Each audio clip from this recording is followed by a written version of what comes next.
If I had a student or teacher come into me and say that there is a particular student that is saying and doing actions in regarding to not wanting to be around anymore, does not want to live, has nothing to live for, has talked about different ways of committing suicide, I would approach for the student to come down to my office and we would discuss the SBQR and we would go over, I would ask questions, we would go over answers. I would then provide the form or the questionnaire to the student, have them complete it.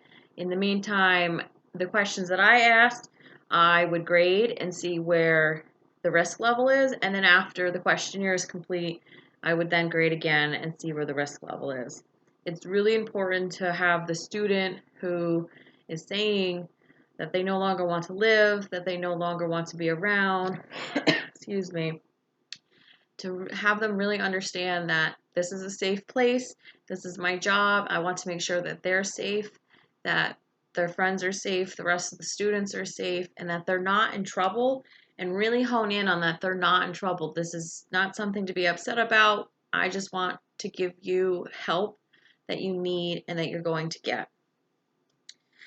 So I'd have the student come down, would sit in my office.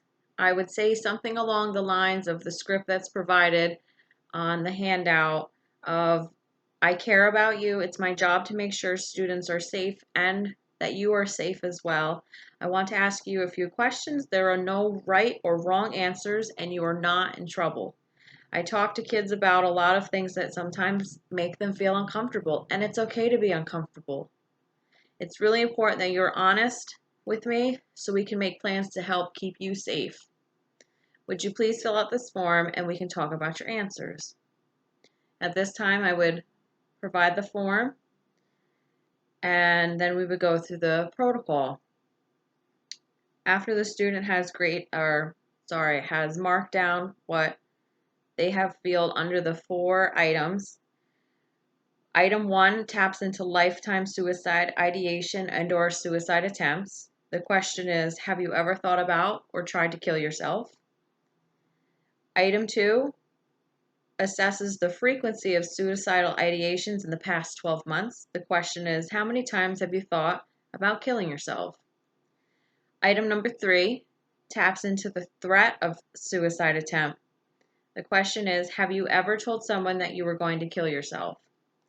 And lastly, item number 4, evaluate self-reported likelihood of suicidal behavior in the future. Do you think you might kill yourself today is the question. After the student has taken this 4-question questionnaire, I would then tally up the points, and if the total score is 7, then it's clinically significant and the student needs some interventions given to them. Again, I would really hone in on making sure that the student understands that there's no right or wrong answers, that they're not in trouble. This is a safe place. I would tell them about how we would possibly break confidentiality if they are going to hurt themselves, hurt someone else, or they're being harmed. I would then call in administrators or any other professionals to come in and to help.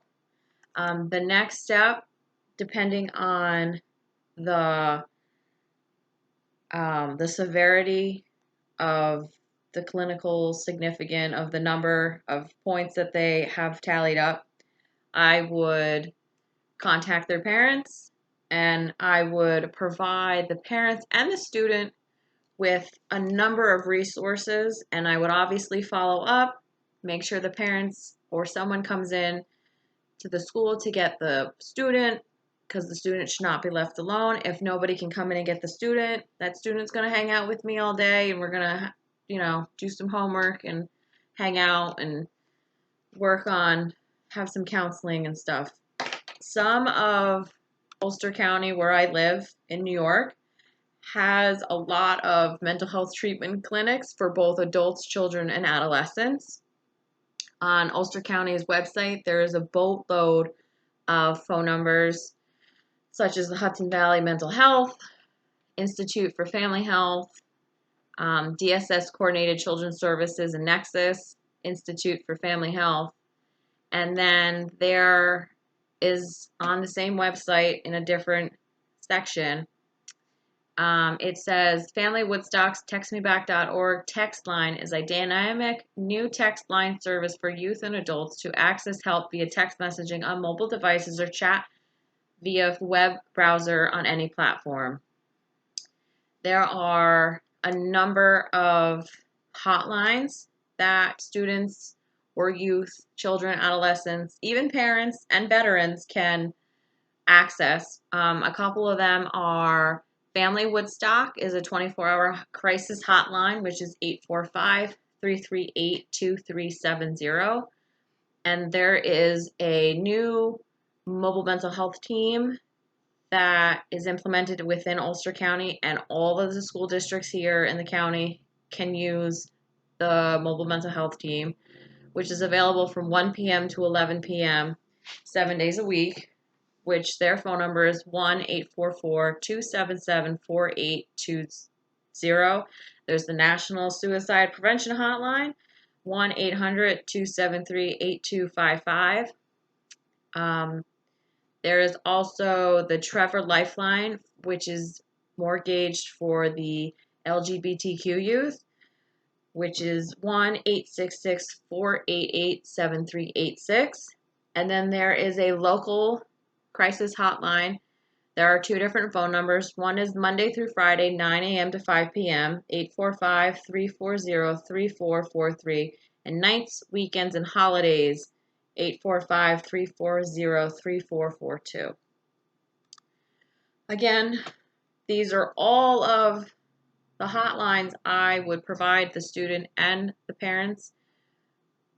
I would make sure that the student understands what's going on, and I would work with the parents, and I would bring in any other professionals within the school to help the family get the next set of resources and go from there.